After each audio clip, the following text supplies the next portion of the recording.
ജീവിതത്തിൽ പല നേട്ടങ്ങളും നേടണമെന്നും ഗോൾസ് ഒക്കെ ഉള്ളവരാണ്. അപ്പം ഒരു നത്തിങ് നോബഡി എന്ന് പറയുമ്പോൾ നമ്മൾ എല്ലാം ഇങ്ങനെ നിരാകരിച്ച് ഒന്നും ഒരു നെഗറ്റീവായിട്ടുള്ള ഒരു ഇത് അതിനകത്ത് ഇല്ലേ എന്നൊരു തോന്നൽ വരും. ഇതിനകത്തും പോസിറ്റീവായിട്ട് എങ്ങനെ ജീവിക്കാം എന്നാണ് ഈ ഗുരുക്കന്മാർ നമ്മളെ പഠിപ്പിക്കുന്നത്. അതായത് ഈ ഒരു ജീവിതം ഇത്രയും മിസറിയും സഫറിങ്ങും കൺഫ്യൂഷനുമായിട്ടിരിക്കുന്ന ഒരു ജീവിതവും നേരെ ജീവിക്കാനുള്ള ഒരു വഴിയുണ്ടെന്നും ഇത് കൂടാതെ ഈ മരണാനന്തരമായിരിക്കുന്ന ഈ ജീവന്റെ പൂർത്തീകരണത്തിലേക്ക് പോകാൻ ഒരു വഴിയുണ്ടെന്നാണ് ഗുരുക്കന്മാർ പറയുന്നത്. അപ്പോൾ ഈ പരമ്പരയിൽ ഇനി ഉയർന്ന ഗുരുക്കന്മാർ വരുമെന്നും ഒക്കെ ഗുരു പറഞ്ഞിട്ടുണ്ട്. അപ്പം അങ്ങനെയുള്ളൊരു ഗുരുമാർഗത്തിൽ ഈ ഗുരുവിനെ മാനിക്കാത്തൊരു സ്വഭാവം, ഈ കുറച്ച് കാര്യങ്ങൾ മനസ്സിലാക്കി വെച്ചിട്ട് കുറച്ച് വീട്ടമ്മമാരും കുറച്ച് കാരണവന്മാരും എല്ലാവർക്കും എല്ലാം അറിയാം. ഈ മനസ്സിന്റെ തലത്തിൽ ആർട്ടിഫിഷ്യൽ ഇന്റലിജൻസ് നമ്മുടെ ഈ ജെമിനി സംസാരിക്കുന്ന പോലെ കുറച്ച് ആശയമൊക്കെ പറഞ്ഞിട്ട് എല്ലാവർക്കും ബയോളജിക്കൽ ആർട്ടിഫിഷ്യൽ ഇന്റലിജൻസ് കുറച്ച് കാര്യങ്ങളൊക്കെ സാഹചര്യത്തിൽ നിന്ന് അനുസരിക്കാത്ത ഗുരു ശരീരത്തിൽ ഉണ്ടായിരുന്നപ്പോൾ പോലും വിഷമിപ്പിച്ചിരുന്ന ആൾക്കാർ ഗുരു ആദിസങ്കല്പത്തിൽ ലയിച്ചോടുകൂടി ഒട്ടും അനുസരിക്കാത്തൊരു സ്വഭാവം വന്നു. അങ്ങനെ അവർ കുറച്ചുപേര് പ്രവർത്തിച്ച് പിന്നെ ആര് വരാനാണ് ഈ ആശ്രമ സ്വഭാവത്തിൽ?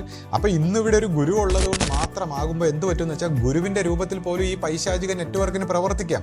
ഗുരു അന്ന് പറയുമായിരുന്നു ഗുരുവിന്റെ രൂപത്തിൽ വന്ന് നിന്ന് പൈശാചിക നമ്മളോട് സംസാരിക്കുമെന്ന്. അപ്പൊ നിങ്ങൾ എങ്ങനെ തിരിച്ചറിയും എന്ന് ഗുരു ചോദിച്ചിട്ടുണ്ട്. എങ്ങനെ തിരിച്ചറിയും? നമ്മുടെ പരമ്പര സ്വഭാവത്തിൽ നമ്മൾക്ക് അറിയാം, പല ആൾക്കാരും ഈ പൈശാചികത്വത്തിന്റെ പിടിയിൽ വന്ന് സദ്ഗുരുവിന്റെ മുമ്പിൽ നമസ്കരിക്കാൻ മടിക്കുമ്പോൾ നമ്മൾ മനസ്സിലാക്കിക്കൊണ്ട് അവർ പൈശാചികത്വത്തിന്റെ പിടി. ഗുരുവിനെ കുറിച്ച് ആശയം പറയും, വളരെ ത്യാഗം, സത്യം, ഭയങ്കര കഥകളൊക്കെ പറയും. അതെല്ലാം അഹന്തയുടെ കള്ളക്കഥകളാണ്. അഹന്ത താൻ കേമനാണ്, തനിക്ക് അറിവുണ്ടെന്നൊക്കെ വരുത്തി തീർക്കാനായിട്ട് പല കള്ളത്തരങ്ങളും പല കഥകളും പല സൂത്രങ്ങളും ഒക്കെ പറയും. പെട്ട് വളർന്നു വന്ന നമ്മളാണ് ഈ അഹന്തയിൽ, ആ ദേവസങ്കല്പത്തിന്റെ പൂർത്തീകരണമാണ് അഹന്ത. അപ്പോൾ ആ സങ്കല്പത്തിൽ വളർന്നു വന്ന നമുക്ക് ഇന്നലെ വരെയുള്ള കർമ്മങ്ങളും പ്രശ്നങ്ങളും പ്രോബ്ലങ്ങളിലും കിടന്ന് നമ്മൾ സഫർ ചെയ്യുമ്പോൾ ദൈവം തരുന്ന വാക്കാണ് ഇന്നലെ വരെ എന്തോ ആകട്ടെ, അതിനെ വിട്ട് നിങ്ങളുടെ അഹന്തയാണ് അത് പിടിച്ചു വെച്ചേക്കുന്നത്, അതിനെ വിട്ടിട്ട് നിങ്ങൾ ഇന്നു മുതൽ പുതിയ ജീവിതം തുടങ്ങാൻ ദൈവം നൽകുന്ന അവസരമാണ് ഗുരുമാർഗത്തിൽ.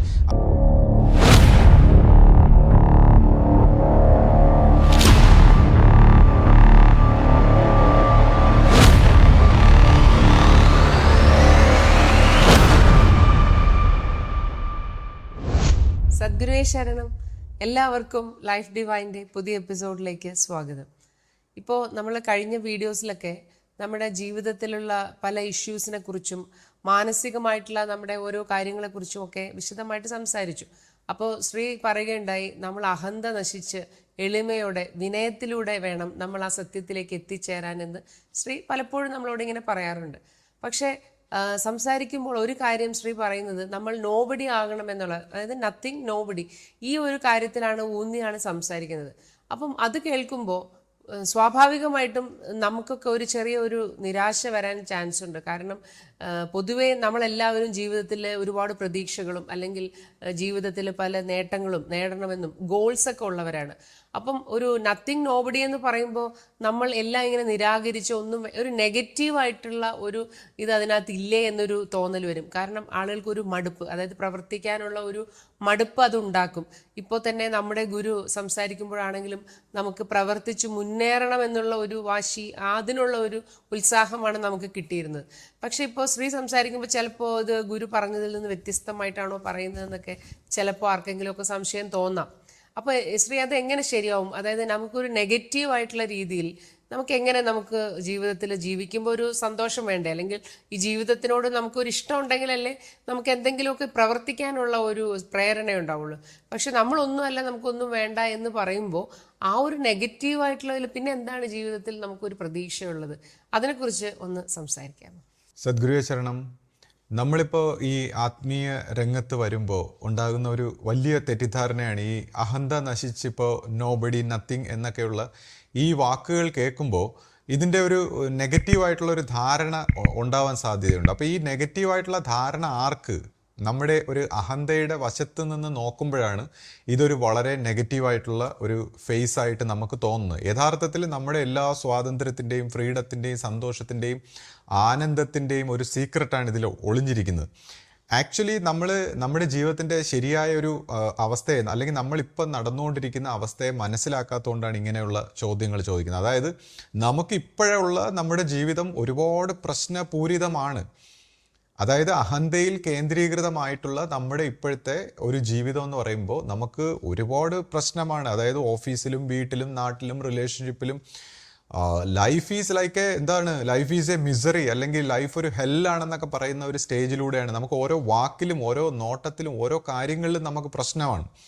അപ്പോൾ അഹന്തയിൽ കേന്ദ്രീകൃതമായ ദ്വന്ദ്വ സ്വഭാവത്തിലുള്ള എപ്പോഴും സംശയമാണ്, ഫിയറാണ്, ഗിൽറ്റാണ്, ഷെയിമാണ്, നമ്മളെ എല്ലാ അർത്ഥത്തിലും നമ്മളെ മിസറബിൾ ആക്കുന്ന ഒരു ലൈഫാണ് നമ്മളിപ്പോൾ ജീവിക്കുന്നത്. അഹന്തയിൽ കേന്ദ്രീകൃതമായിട്ടുള്ള ജീവിതം വളരെ ദുഃഖകരമാണ്, വളരെ നെഗറ്റീവായിട്ടുള്ള ഒരു സംഭവമാണ്. അപ്പോൾ ഇതിൽ നിന്നൊരു മോചനം നേടി, ആധ്യാത്മിക രംഗത്ത് വരുമ്പോൾ ഇതിൽ നിന്നൊരു മോചനം നേടി ഒരു പോസിറ്റീവായിട്ടുള്ള ഫ്രീഡത്തിൻ്റെ, ശാന്തിയുടെ, ധൈര്യത്തിൻ്റെ, സ്നേഹത്തിൻ്റെ, ആത്മവിശ്വാസത്തിൻ്റെ, ഇപ്പോൾ ഈ വാക്ക് ആത്മവിശ്വാസം എന്ന് പറയുന്ന വാക്ക് തന്നെ ഒന്ന് നോക്കിയേ, ശ്രദ്ധിച്ചേ.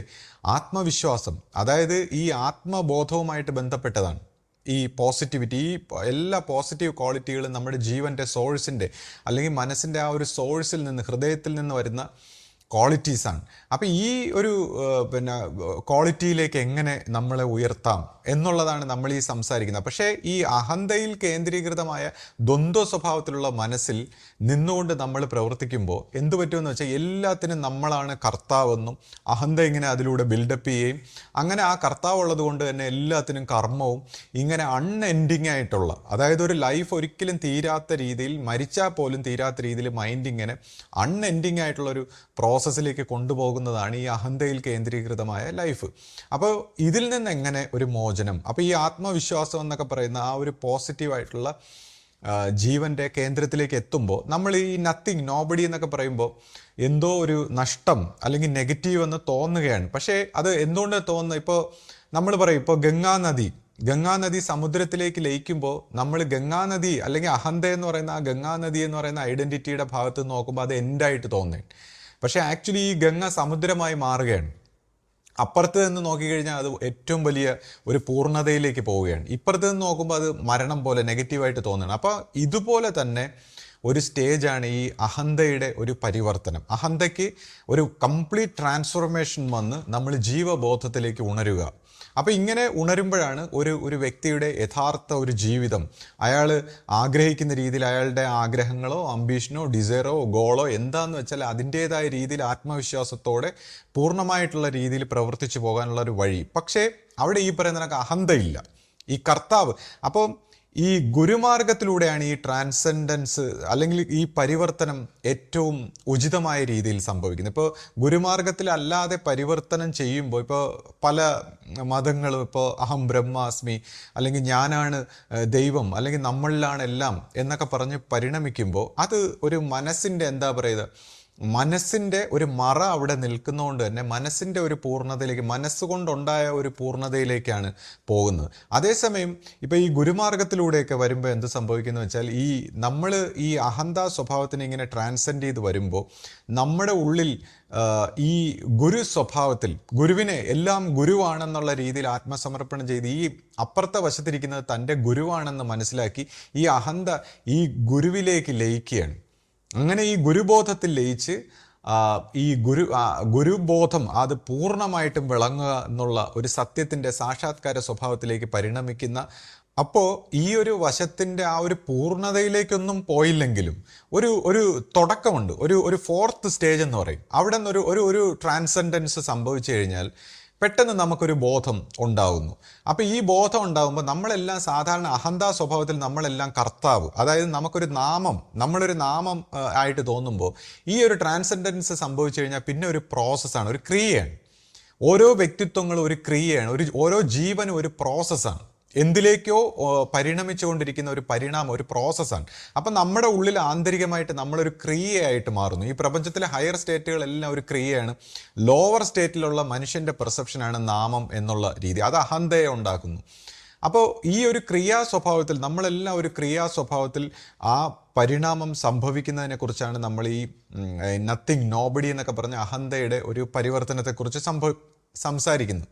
അപ്പോൾ അജ്ഞാനത്തിൻ്റെ ഒരു അവസ്ഥയിലാണ് നമ്മൾ ഈ അഹന്ത അല്ലെങ്കിൽ ഞാനെന്ന ഒരു ഭാവത്തിൽ ഇങ്ങനെ കുടുങ്ങിപ്പോകുന്നത്. അപ്പോൾ ഈ അജ്ഞാനമായിട്ടുള്ള ഈ ഞാനെന്ന ഭാവത്തിന് നമ്മൾ നോക്കിക്കഴിഞ്ഞാൽ ദർ ഈസ് നോ ബിഗിനിങ് എന്നാണ്, അതിനൊരു തുടക്കമില്ലെന്നാണ് പറയുന്നത്. ഈ മനസ്സെങ്ങനെ പരിണമിച്ച് വന്നു, ഈ അവിദ്യ ഈ അവിദ്യയായിരിക്കുന്ന മനസ്സ് എങ്ങനെ പരിണമിച്ച് വന്നു എന്ന് നോക്കുമ്പോൾ അത് ഒരു ബിഗിനിങ് ഇല്ലാത്തതുപോലെയാണ്. അതാണ് ആ ബിഗിനിങ് ഇല്ലാത്ത മൈൻഡാണ്. പക്ഷേ ഇതിനൊരു ഒടുക്കമുണ്ട്. അതായത് ഈ സെൽഫ് റിയലൈസേഷൻ എന്നൊക്കെ പറയുന്ന ഈ ജീവബോധത്തിലേക്ക് ഉണരുമ്പോൾ ഇതിനൊരു ഒടുക്കമുണ്ട്. എന്നാൽ ഈ സെൽഫ് റിയലൈസേഷൻ, ഈ ആത്മസാക്ഷാത്കാരത്തിൻ്റെ ജീവിതത്തിന് അതിനൊരു തുടക്കമുണ്ട്, പക്ഷേ അതിന് ഒടുക്കമില്ല. അപ്പോൾ അൺഎൻഡിങ് ആയിട്ടുള്ളൊരു പ്രോസസ്സിലേക്ക്, അപ്പോൾ ഇതിൻ്റെ ഇടയിൽ നമ്മൾ ഇങ്ങനെ ഒരു ക്രോസ് ചെയ്തൊരു ജീവന്, ഓരോ വ്യക്തികളുടെ ആ ജീവന് ഒരു പരിണാമം സംഭവിക്കുക. അങ്ങനെ പരിണാമം സംഭവിച്ചു കഴിഞ്ഞാൽ, ഈ ജീവബോധത്തിലേക്ക് വന്നു കഴിഞ്ഞാൽ പിന്നെ ഗുരുബോധത്തിലേക്ക് ലയിച്ചു പോകുന്ന അൺഎൻഡിങ് ആയിട്ടുള്ള ഒരു പ്രോസസ്സ്. അതിനെക്കുറിച്ച് നമ്മൾ പറയുന്നത് ഓരോരുത്തരും പടിപടിയായി ഏതൊക്കെ തലങ്ങൾ കടക്കുന്നു അല്ലെങ്കിൽ സാക്ഷാത്കരിക്കുന്നു, അതൊന്നുമല്ല. ഒരു വ്യക്തിക്ക് ഈ ഒരു ക്ലാരിറ്റി, താൻ ആരാണ്, തൻ്റെ ജീവബോധം എന്താണ് എന്ന് മനസ്സിലാക്കുക എന്നുള്ളതാണ്. അല്ലെങ്കിൽ നമ്മളൊരു ബയോളജിക്കൽ റോബോട്ട് പോലെ, ഒരു ആർട്ടിഫിഷ്യൽ ഇൻ്റലിജൻസ് പോലെ കുറേ കാര്യങ്ങളൊക്കെ ഇങ്ങനെ പറഞ്ഞ് നമ്മൾ അറിവാണെന്നൊക്കെ ധരിച്ച്, ഇപ്പം നമ്മൾ പുതിയ ഗൂഗിൾ ജെമിനിയുടെ അടുത്തൊക്കെ ചോദിക്കുമ്പോൾ ആത്മീയ വിഷയങ്ങൾ പോലും നമ്മൾ സാധാരണ ഒരു മനുഷ്യൻ സംസാരിക്കുന്നതിനേക്കാൾ കൂടുതൽ ഭഗവത്ഗീതയും മറ്റ് തത്വങ്ങളും ഫിലോസഫികളും മതങ്ങളെക്കുറിച്ചുമൊക്കെ വളരെ വ്യക്തമായിട്ട് മണി പോലെ സംസാരിക്കും. പക്ഷേ ഈ പറയുന്ന ആത്മബോധത്തിലേക്ക് വന്നിട്ടില്ല. അപ്പോൾ അതുപോലെ തന്നെ നമ്മളെല്ലാവരും ശ്രദ്ധിച്ചു കഴിഞ്ഞാൽ, നമ്മളിപ്പോൾ ഗുരുമാർഗ സ്വഭാവത്തിലായാലും നമ്മൾ ഒരുപാട് കാര്യങ്ങൾ പലരും ഇങ്ങനെ വളരെ വിശദമായിട്ടൊക്കെ സംസാരിക്കും. ആശയം എന്താണ്, അല്ലെങ്കിൽ ഗുരുമാർഗം എന്താണെന്നൊക്കെ സംസാരിക്കും. പക്ഷേ ഈ ജീവബോധത്തിൻ്റെ ഈ 4th സ്റ്റേജിലുള്ള ഈ ഒരു തുര്യം എന്നൊക്കെ പറയുന്ന ഒരു ബോധം അത് ഉണർന്നിട്ടില്ലെങ്കിൽ ഈ പറയുന്ന എല്ലാം വെറും ഒരു അൺകോൺഷ്യസ് ആയിട്ടുള്ള ഒരു അറിവില്ലായ്മയുടെ ഭാഗമായിട്ട് സംസാരിക്കുന്നതാണ്. അതുകൊണ്ടാണ് ഈ ഗുരുമാർഗത്തിലൊക്കെ പലർക്കും സംശയം ഉണ്ടാകുന്നത്. അതായത് ഒരുപാട് പേര് പല രീതിയിലുള്ള ആശയങ്ങളും കാര്യങ്ങളും ഒക്കെ പറയും. പക്ഷേ ഈ അഹന്തയുടെ സ്റ്റേറ്റിൽ വരുമ്പോൾ എപ്പോഴും കോൺഫ്ലിക്റ്റിംഗ് ആണ്. അങ്ങോട്ടും ഇങ്ങോട്ടും സ്പർദ്ധ ഉണ്ടാക്കുന്ന, അടി ഉണ്ടാക്കുന്ന, സംശയങ്ങൾ ഉണ്ടാക്കുന്ന ഒരു സ്റ്റേജിലായിരിക്കും. എന്നാൽ ഈ ഒരു ക്രോസ് ചെയ്ത് കഴിഞ്ഞാൽ, ഈ ഒരു സ്റ്റേജ്, ഈ ഒരു ബോധത്തിൻ്റെ ഒരു കാഴ്ചപ്പാട് വന്നു കഴിഞ്ഞാൽ അവിടെ സ്നേഹം വന്നു, ശാന്തി വന്നു, സമർപ്പണം വന്നു, ഈ പറയുന്ന ഒരു പുതിയ രീതിയിലുള്ളൊരു ജീവിതം. അപ്പോൾ ആത്മവിശ്വാസം, എന്തു പ്രവൃത്തിയോ, ഒരു വ്യക്തി എന്താണോ അവൻ്റെ പർപ്പസ് അതവന് സന്തോഷത്തോടെ ചെയ്യാനും ആത്മവിശ്വാസത്തോടെ ജീവിക്കാനും പ്രവർത്തിക്കാനും അവൻ്റെ പൂർണ്ണതയിലേക്ക് പോകാനും ഒക്കെയുള്ളൊരു വഴിയാണ്. അപ്പോൾ അതൊരിക്കലും ഈ പറയുന്ന പോലെ അഹന്തയുടെ ഈ പരിണാമം എന്ന് പറയുന്ന ഈ ഒരു സംഭവം നെഗറ്റീവായിട്ടുള്ളൊരു അപ്രോച്ചല്ല, വളരെ പോസിറ്റീവായിട്ടുള്ള നമ്മുടെ ഈ ലൈഫാകുന്ന, ഇപ്പോൾ ലൈഫിനെ കുറിച്ച് പറയുമ്പോൾ തന്നെ ഗുരുക്കന്മാരൊക്കെ പറഞ്ഞിട്ടുണ്ട്, ഇതൊരു സഫറിങ് ആണ്, മിസറിയാണ്, പ്രോബ്ലം ആണ്. എല്ലാവരും ഇപ്പോൾ കുറച്ച് അത് പരിണമിച്ച് വരുന്നതിനനുസരിച്ച് മനുഷ്യരത് മനസ്സിലാക്കി തുടങ്ങിയിട്ടുണ്ട്. അപ്പോൾ ഈ ഒരു മിസറി ആയിട്ടിരിക്കുന്ന, ഇപ്പോൾ കുറച്ച് ആൾക്കാർ, ഞാൻ കഴിഞ്ഞ ദിവസം പറഞ്ഞു, കുറച്ച് ആൾക്കാർ നമ്മളെ പറ്റിക്കാൻ വേണ്ടി പോസിറ്റീവായിട്ട് ജീവിക്കുന്നു, കുറേ പേര് നെഗറ്റീവായിട്ട് ജീവിക്കുന്നു. ഇതിൻ്റെ ഇടയിൽ നമ്മളെ എങ്ങോട്ട് പോകണമെന്നറിയാതെ കൺഫ്യൂസ്ഡ് ആയിട്ടിരിക്കുന്നു. അപ്പോൾ ഇങ്ങനെ ഒരർത്ഥത്തിൽ ഒരു രീതിയിലുള്ളൊരു നരകം തന്നെയാണ് ഈ ജീവിതം എന്ന് പറയുന്നത്. ജീവനെ വലയം ചെയ്തിരിക്കുന്ന ഈ കർമ്മ സ്വഭാവത്തിൽ വന്നിരിക്കുന്ന ഈ നരക സ്വഭാവത്തിൽ നമ്മൾ ജീവിക്കുമ്പോൾ ഇതിനകത്തും പോസിറ്റീവായിട്ട് എങ്ങനെ ജീവിക്കാം എന്നാണ് ഈ ഗുരുക്കന്മാരെ നമ്മളെ പഠിപ്പിക്കുന്നത്. അതായത് ഈ ഒരു ജീവിതം, ഇത്രയും മിസറിയും സഫറിങ്ങും കൺഫ്യൂഷനും ആയിട്ടിരിക്കുന്ന ഒരു ജീവിതവും നേരെ ജീവിക്കാനുള്ളൊരു വഴിയുണ്ടെന്നും, ഇതുകൂടാതെ ഈ മരണാനന്തരമായിരിക്കുന്ന ഈ ജീവൻ്റെ പൂർത്തീകരണത്തിലേക്ക് പോകാനൊരു വഴിയുണ്ടെന്നാണ് ഗുരുക്കന്മാർ പറയുന്നത്. അപ്പോൾ ആ ഗുരുമാർഗത്തിൽ അധിഷ്ഠിതമായിട്ടുള്ള ഒരു ട്രാൻസ്ഫോർമേഷനെ കുറിച്ചാണ് ഞാൻ പറയുന്നത്. അപ്പോൾ ഇത് ഗുരു ഇങ്ങനെയാണോ പറഞ്ഞതെന്ന് ചോദിക്കുമ്പോൾ ഗുരു ഇതിനെ ഇതേ രീതിയിൽ സംസാരിച്ചിട്ടുണ്ട്. എന്നാൽ ഈ ഗുരുവിൻ്റെ ഭാഷ വേറെയായിരുന്നു. കൂടാതെ ഗുരു അന്നത്തെ കാലത്ത് ഗുരുവിന് ഇതെല്ലാം പറഞ്ഞു കൊടുക്കാൻ പറ്റിയ, നമ്മുടെ ഒരു സമൂഹം ഒരു ബിഗിനിങ് ആയിട്ടുള്ള ഒരു തുടക്കത്തിൽ സംസാരിച്ച് വന്നുകൊണ്ട് ഇതെല്ലാം എല്ലാ രീതിയിലും വിശദീകരിച്ച് കൊടുക്കാൻ പറ്റിയിട്ടില്ല. എന്നാൽ ഗുരു ഇതിനെക്കുറിച്ച് പറഞ്ഞേക്കുന്നു, ഒരാൾ 1000 പേരുടെ കർമ്മം ചെയ്യണം എന്നെല്ലാം പറഞ്ഞേക്കുന്നു. അപ്പോൾ ഇതൊക്കെ ഈ ഒരു ട്രാൻസ്ഫോർമേഷൻ സംഭവിപ്പിക്കാൻ വേണ്ടിയുള്ള ഒരു പ്രോസസ്സാണ്. ഈ മൈൻഡിൽ നമ്മളിങ്ങനെ മുങ്ങിത്താഴ്ന്ന് ചിന്തിച്ച് ആലോചിച്ച് ഇങ്ങനെ ഇരിക്കുമ്പോൾ, ഒരു നെറ്റ്വർക്കിൽ ഇങ്ങനെ പ്രവർത്തിച്ചുകൊണ്ടിരിക്കുമ്പോൾ, ആ നമ്മുടെ അൺകോൺഷ്യസ് ആയിട്ടുള്ള മെൻ്റൽ തലമായിട്ടുള്ള നെറ്റ്വർക്കിൽ ഇങ്ങനെ പ്രവർത്തിച്ചുകൊണ്ടിരിക്കുമ്പോൾ ഒരിക്കലും നമുക്ക് ഈ ഒരു ട്രാൻസെൻഡൻസ് സംഭവിക്കുന്നില്ല. അപ്പോൾ അതിന് മനുഷ്യനെ പരിവർത്തനപ്പെടുത്തി ബോധപൂർവം കർമ്മം ചെയ്തുകൊണ്ട്, വളരെ പോസിറ്റീവായിട്ട് കർമ്മം ചെയ്തുകൊണ്ട് ഈ ഒരു ട്രാൻസ്ഫോർമേഷൻ വരുത്തിക്കാൻ വേണ്ടിയാണ് ഗുരു ഇത്രയും ഇൻറ്റൻസ് ആയിട്ട് കർമ്മം ചെയ്യണം, പ്രവർത്തിക്കണം എന്നൊക്കെ പറഞ്ഞത്. കാരണം ഈ ഒരു കാര്യം ഈ ധ്യാനത്തിലോ മെഡിറ്റേഷനിലോ ഒന്നും കിട്ടുന്നതല്ല. ഇപ്പം നമ്മൾ ധ്യാനവും മെഡിറ്റേഷനും ഇപ്പോൾ ദർശന സ്വഭാവത്തിൽ ചില കാര്യങ്ങൾ നോക്കാനോ അല്ലെങ്കിൽ ചില കാര്യങ്ങളെ കണ്ടംപ്ലേറ്റ് ചെയ്യാനോ അല്ലെങ്കിൽ അങ്ങനെ കോൺസെൻട്രേറ്റ് ചെയ്തൊക്കെ ചെയ്യുന്നതല്ലാതെ യഥാർത്ഥ ഈ ഒരു ട്രാൻസെൻഡേഷനുമായിട്ട് ബന്ധപ്പെട്ട് മെഡിറ്റേഷൻ ഒന്നും പ്രയോജനപ്പെടില്ല. അല്ലെങ്കിൽ വളരെ ഹൈലി അഡ്വാൻസ് ആയിട്ടുള്ള ഒരു വ്യക്തി, കാരണം മെഡിറ്റേഷൻ ചെയ്യുമ്പോൾ ഒരു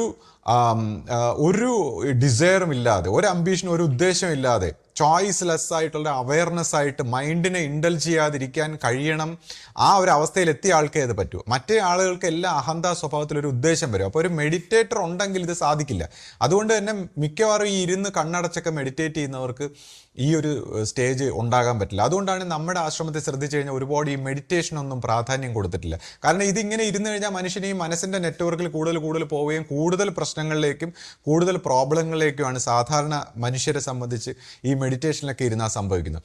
അപ്പോൾ ഈ ഒരു ട്രാൻസെൻഡൻസ്, ഈ ഒരു പരിവർത്തനം വരണമെങ്കിൽ നമ്മൾ കൂടുതൽ ആക്ടിവിറ്റി, നല്ല പ്രവർത്തനങ്ങളൊക്കെ ചെയ്യുമ്പോൾ നല്ല ഇൻറ്റൻസ് ആയിട്ട് പൂർണ്ണമായിട്ട് ഉണർന്ന് പൂർണ്ണമായിട്ടും ഓരോ പ്രവൃത്തികളും അത് പൂർണ്ണമായിട്ടും നമ്മൾ സ്വീകരിച്ചുകൊണ്ട് പൂർണ്ണമായ ഉണർച്ചയിൽ ഗുരുവിന് സമർപ്പിച്ചുകൊണ്ടൊക്കെ ചെയ്യുമ്പോൾ നമ്മുടെ ഈ കർമ്മഗതികളിൽ നിന്നെല്ലാം മാറ്റം വന്നിട്ട് ഒരാൾക്ക് ഈ ഒരു അവേക്കനിങ് സംഭവിക്കുകയാണ്. അല്ലെങ്കിൽ ഈ പറഞ്ഞ പോലെ മെഡിറ്റേഷനൊക്കെ ചെയ്ത് നമ്മളിങ്ങനെ ഇരിക്കുമ്പോൾ നമ്മൾ മനസ്സിൻ്റെ ഒരു മായിക ലോകത്തായിപ്പോൾ. അപ്പോൾ ഈ മനസ്സിൻ്റെ ഈ ഒരു പാറ്റേണിൽ നിന്ന് ഒരു വ്യക്തിയെപ്പോലും സ്വതന്ത്രമാകാൻ സമ്മതിക്കില്ല എന്നുള്ളതാണ് ഈ ഒരു നെറ്റ്വർക്ക്. ആ ഒരു മെട്രിക്സ് ആയിട്ടുള്ള മൈൻഡ് എന്ന് പറയുമ്പോൾ മനുഷ്യരുടെ എനർജി എല്ലാം എടുത്തുകൊണ്ട് ഒരു മെട്രിക്സ് കമ്പ്യൂട്ടർ പ്രോഗ്രാം പോലെ ഇങ്ങനെ മനുഷ്യരെ എല്ലാം ഇന്നിങ്ങനെ ട്രാപ്പിലാക്കുന്ന ഒരു പാരമ്പര്യ സ്വഭാവം, പിതൃ സ്വഭാവം, കർമ്മ സ്വഭാവം ഇങ്ങനെ ഉണ്ടാക്കിക്കൊണ്ടിരിക്കുകയാണ്.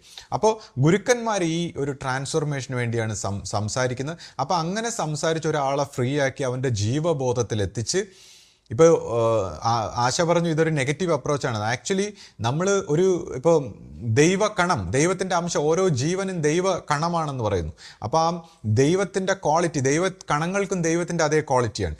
അപ്പോൾ ആ ദൈവം എന്ന് പറയുന്ന ആ പോസിറ്റീവായിട്ടുള്ള നമ്മുടെ റിയൽ സ്റ്റേറ്റ് അറിഞ്ഞ് അത്രമാത്രം ആത്മവിശ്വാസവും സന്തോഷവും പോസിറ്റിവിറ്റിയും ഉണ്ടാക്കുന്ന ഒരു കാര്യമാണ് പറയുന്നത്. അപ്പോൾ സാധാരണഗതിയിൽ ഒരു മനുഷ്യൻ താൻ ആരാണെന്ന് അറിയാതെ തൻ്റെ അഹന്തയിൽ പല മിഥ്യാധാരണകളിൽ, പല തെറ്റിദ്ധാരണകളിൽ കിടന്ന് വിഷമിച്ച് എപ്പോഴും ദ്വന്ദ്വമായിട്ടുള്ള ചിന്താഗതിയിൽ ദുഃഖിച്ച് ജീവിക്കുമ്പോൾ ഇത് തൻ്റെ വളരെ ഡിവൈനായിട്ടുള്ള തൻ്റെ ഒരു രഹസ്യം മനസ്സിലാക്കാനും ആ രഹസ്യം എങ്ങനെ തൻ്റെ ആ സത്യമായിട്ടുള്ള ഗുരുവിലേക്ക് അല്ലെങ്കിൽ ദൈവത്തിലേക്ക് തന്നെ നയിക്കുന്നുവെന്നും അതും താനും തമ്മിലുള്ള അഭേദ്യമായിട്ടുള്ള ബന്ധം എന്താണെന്നും അങ്ങനെയൊക്കെ ഒരുപാട് രഹസ്യങ്ങളും മനസ്സിലാക്കുന്ന, അതിനുശേഷം സമ്പൂർണ്ണമായിട്ടുള്ള ഒരു പോസിറ്റീവായിട്ടുള്ള ഒരു ജീവിതം നയിക്കാൻ എല്ലാം സഹായിക്കുന്ന വളരെ പോസിറ്റീവായിട്ടുള്ളൊരു പാത്താണ് സ്പിരിച്വൽ പാത്ത്.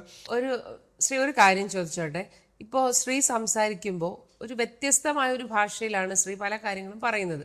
ഇപ്പോൾ ഗുരുവാണിയിൽ തന്നെ പറഞ്ഞിട്ടുള്ള പല കാര്യങ്ങളും ശ്രീ പറയുമ്പോൾ അതൊരു വേറൊരു രീതിയിലായിട്ട് നമുക്ക് തോന്നും. ഇപ്പോൾ ആദ്യകാലത്തൊക്കെ ഞാൻ തന്നെ വിചാരിച്ചു ശ്രീ പറയുന്നത് ഇത് വേറൊരു കാര്യമല്ലേ, അത് ഗുരുവാണിയിൽ പറഞ്ഞിരിക്കുന്ന പോലെ തന്നെയാണോ എന്ന് നമുക്ക് പെട്ടെന്ന് തോന്നുന്ന രീതിയിൽ പലപ്പോഴും ശ്രീ സംസാരിക്കുമായിരുന്നു.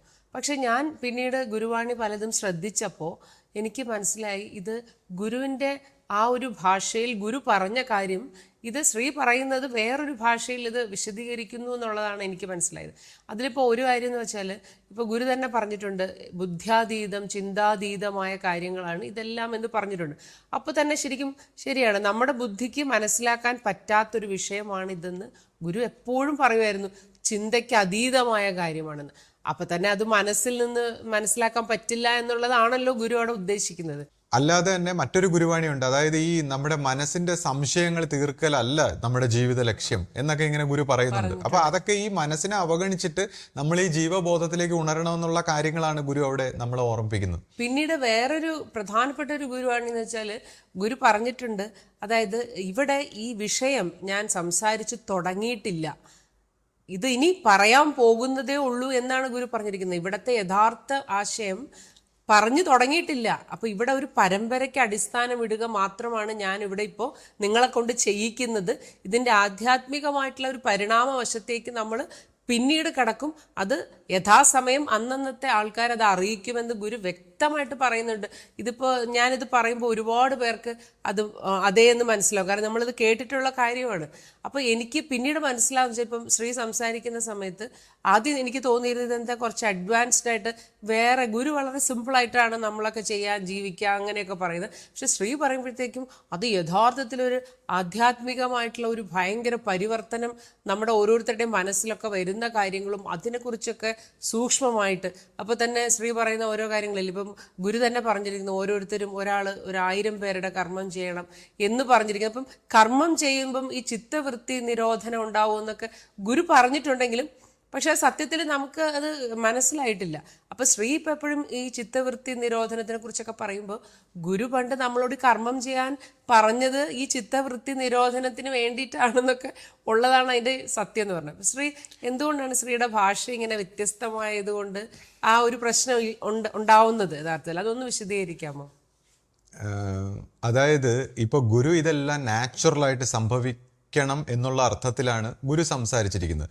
ഗുരു ഇത് ഫിലോസഫിക്കലായിട്ട് എടുത്തു കഴിഞ്ഞാൽ ഇത് പ്രശ്നമാകും, മനുഷ്യന് കൺഫ്യൂഷൻ കൂടുകയുള്ളൂ. അപ്പോൾ ഫിലോസഫിക്കലായിട്ട് തത്വചിന്താപരമായിട്ട് എടുക്കാതെ നാച്ചുറലായിട്ട് ഇത് സംഭവിക്കണം എന്നുള്ള രീതിയിലാണ് ഗുരു സംസാരിച്ചിരിക്കുന്നത്. കൂടാതെ ഗുരു പറഞ്ഞു ഇനി ഈ കാര്യങ്ങൾ ഈ പരമ്പരയിൽ വരും തലമുറയിൽ, അതായത് നമ്മുടെയൊക്കെ ഈ കാലഘട്ടം കഴിഞ്ഞ് ഇനി ഉള്ള ഗുരുക്കന്മാർ ഇത് അറിയിക്കും. പല കാര്യങ്ങളും ഈ പരമ്പരയുടെ ശരിയായ വശങ്ങളോ അല്ലെങ്കിൽ മറ്റു കാര്യങ്ങളൊക്കെ ഇനി അറിയിക്കുമെന്നാണ് പറഞ്ഞേക്കുന്നത്.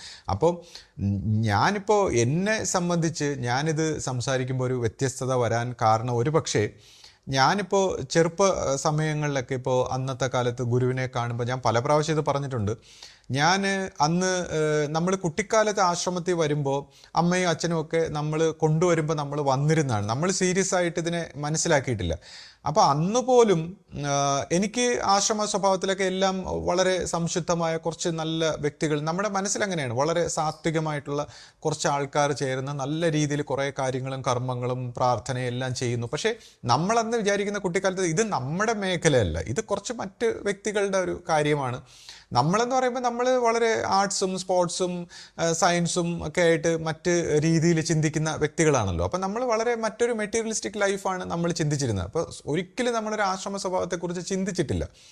അപ്പം അന്ന് ഗുരുവിൻ്റെ ഇപ്പോൾ ആശ്രമ സ്വഭാവത്തിലൊക്കെ വരുമ്പോൾ പോലും ഗുരു എപ്പോഴും സംസാരിക്കുമായിരുന്നു ഒരുപാട് സമയത്ത്. അപ്പോൾ ഇപ്പം ഞാൻ ചിന്തിക്കുമ്പോൾ ഗുരുവിന് അന്നത്തെ പലരെ കൊണ്ട് സംസാരിപ്പിക്കുമ്പോൾ തൃപ്തിയില്ലായിരുന്നു എന്ന് വേണം കരുതാൻ. കാരണം ഓരോ വ്യക്തികളെയും ഗുരു തന്നെ നേരിട്ട് സംസാരിക്കുമായിരുന്നു. കാരണം അന്ന് ഉണ്ടായിരുന്നവരോട് ഇത് അവരെത്രത്തോളം ഇത് മനസ്സിലാക്കിയിട്ടുണ്ടെന്നുള്ളത് ഗുരുവിന് സംശയം ഉണ്ടായിരുന്നു. കാരണം എന്ന് വെച്ചാൽ എത്ര ആൾക്കാരെ കൊണ്ട് സംസാരിപ്പിച്ചാലും ഗുരുവിന് തൃപ്തിയില്ലാതെ ഗുരു തന്നെ സംസാരിക്കുമായിരുന്നു. കാരണം ഞാനൊക്കെ അന്ന് കൊച്ചിലേക്ക് ചെല്ലുമ്പോൾ നമ്മളെ ഗുരു മുറിയിലിരുത്തി ഒരു ഷീറ്റൊക്കെ വിരിച്ച് മുറിയിലിരുത്തി കുറേ നേരം സംസാരിക്കും അന്നത്തെ കാലത്ത്. പിന്നെ പന്തലിലിരുത്തി സംസാരിക്കും. അപ്പോൾ എപ്പോഴും ഒരു അവസരം കിട്ടിയാൽ ഗുരു തന്നെ സംസാരിക്കും. കാരണം ഇത് മറ്റുള്ളവർക്ക് എത്രത്തോളം ഇത് മനസ്സിലാക്കിയിട്ടുണ്ട്. പലരും പലരുടേതായ ഭാഷയാണ് സംസാരിക്കുന്നത്. ഈ ഒരു വിഷയം അങ്ങനെ എളുപ്പത്തിൽ മനസ്സിലാക്കാൻ പറ്റുന്ന കാര്യമല്ല.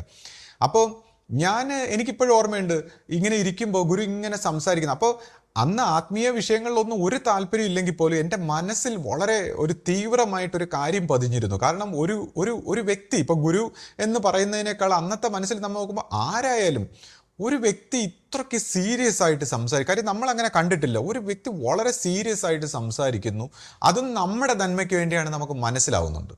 അത് സ്വന്തം കാര്യത്തിന് വേണ്ടിയോ അല്ലെങ്കിൽ വേറെ എന്തെങ്കിലും ഉദ്ദേശത്തിന് വേണ്ടിയല്ല, നമ്മുടെ കാര്യത്തിന് വേണ്ടിയാണെന്ന് എനിക്കത് വ്യക്തമായിട്ട് മനസ്സിലാകും. അപ്പോൾ മറ്റുള്ളവരുടെ കാര്യത്തിന് വേണ്ടി ഇത്രയും സീരിയസ് ആയിട്ട് സംസാരിക്കുക, ഇത്രയും സമയം ചിലവഴിക്കുക, അപ്പോൾ ആ ഒരു സിൻസിയറിറ്റി വളരെ വ്യക്തമായിരുന്നു. അപ്പോൾ ഞാനൊക്കെ പലപ്പോഴും ഈ ഗുരു സംസാരിച്ച് കഴിയുമ്പോൾ, കാരണം ഗുരു ഇങ്ങനെ പറയുന്നു എന്തോ ഒരു പ്രശ്നം, നമ്മളൊക്കെ എന്ത് ചെയ്താലും തൃപ്തിയില്ലാതെ, കാര്യം എന്ത് പറഞ്ഞാലും എന്ത് ചെയ്താലും എന്ത് പ്രവർത്തിച്ചാലും ഗുരുവിന് തൃപ്തിയില്ല.